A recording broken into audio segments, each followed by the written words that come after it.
I had a splitting headache from which the future is made. In today's episode, we're going to be talking about some advanced writing techniques that I've been doing. These are techniques that I have used, and what I'm talking about specifically is writing with a ghost, is how I would describe it, and how this came to be. So, the project I'm talking about is a project that I started quite a while ago. This was probably about 2011. And I had the idea, since I really didn't have a songwriting partner, and I wanted somebody to write songs with. I just started working with Jim Morrison, my good old buddy Jim Morrison, and I started rewriting lyrics to his song with lyrics from his poetry. So I sort of infused the two, and sometimes I put some of my own words in there. So I had three different sources that they were using: the original lyrics, the poetry, book words, and some of my own lyrics. And I combined the three to try and make a new song from an old creation, because I'm sure there's many people like myself that have been fans and have listened to album tracks so many times that something new and fresh and creative would be a very welcome idea to try and get across to the fans of the Doors. And so this is the process of how I started doing this. I had a large group of songs that I started with, probably about maybe 8 or so, probably somewhere in there. And when I would go through and read the poetry book, I would start infusing some of fragments of sentences and sentences that I wanted to into the words of the lyrics, to try and rewrite the lyrics with Jim's own words himself, because that way I thought it was the ultimate tribute to Jim, to try and get him to rewrite his own words with a new, fresh idea. And so I had to do about a large amount of songs at once, because if I just did one song at a time, then a lot of the songs would be stealing some of the most vital parts of the poetry that I wanted. So I really kind of worked on it as a giant puzzle, trying to put these pieces together, and it used a very advanced form of songwriting, because it would give me headaches just trying to use this higher form of consciousness to try and put this puzzle together of all these different words and all these different things, and finding what applied to what, and what advanced the stories of particular songs that I was working on. So it really became a very complicated process. And as I kind of went through and started doing these more, I got a little bit better at it, but it still was a very difficult thing to do, trying to assemble this giant puzzle together.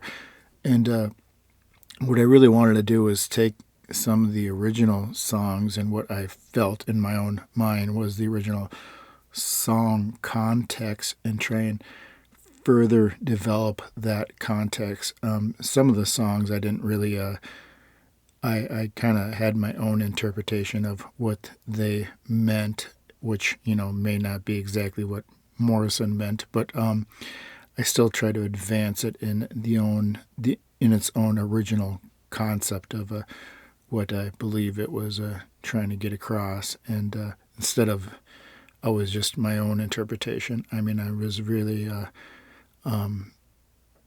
true to the original source, and it was a long process trying to get all these done.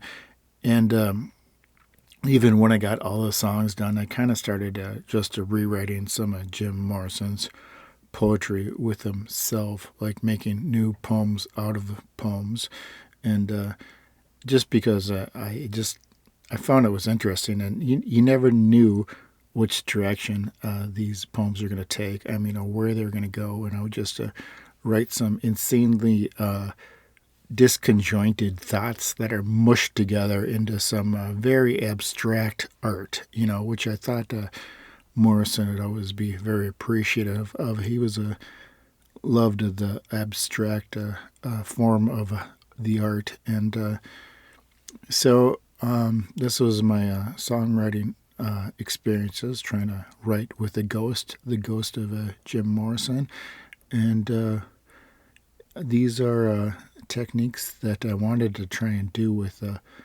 maybe some other writers in the future, like Alexander Pope. He was one of my favorites, and maybe make some new poetry from some of his poetry, just because you get something new created from something old, and it's some of it is it's pretty entertaining. It's just some very abstract thoughts that form something new. It's really cool to take something as old as Alexander Pope and bring it into 2024 with new, fresh ideas. And, I guess some people might view it as kind of a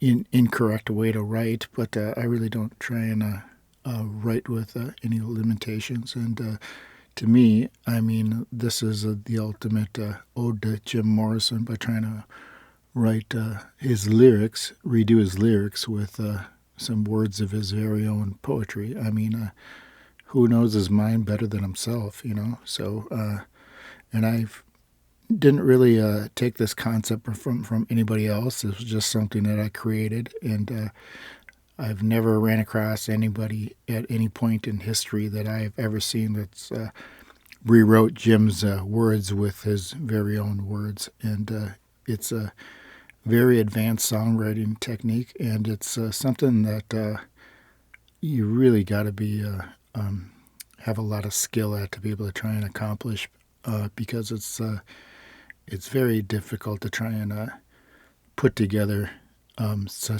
so many fragmented thoughts and try and create a cohesive story evolved, into some words that make sense in a story that's trying to tell something. And there's like the poetry I would kind of try and use as more abstract things, where I really, even though I was kind of telling a story, I didn't really, it's just got a little bit different format than it does for the song lyrics, which are a little bit more straightforward and as far as a storytelling goes. And these are some of the techniques that I was trying to employ. And, I thought at the end of the day, no one was better equipped to redo the songs of The Doors and Jim Morrison than Mr. Mojo Razin.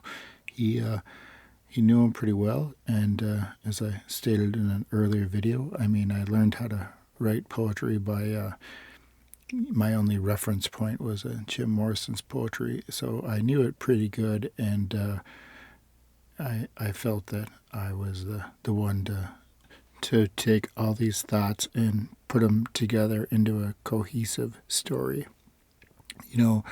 Thoughts in time and out of reason. The new dreamer will sing to the mind with thoughts unclutched by speech. That, my friends, that is me.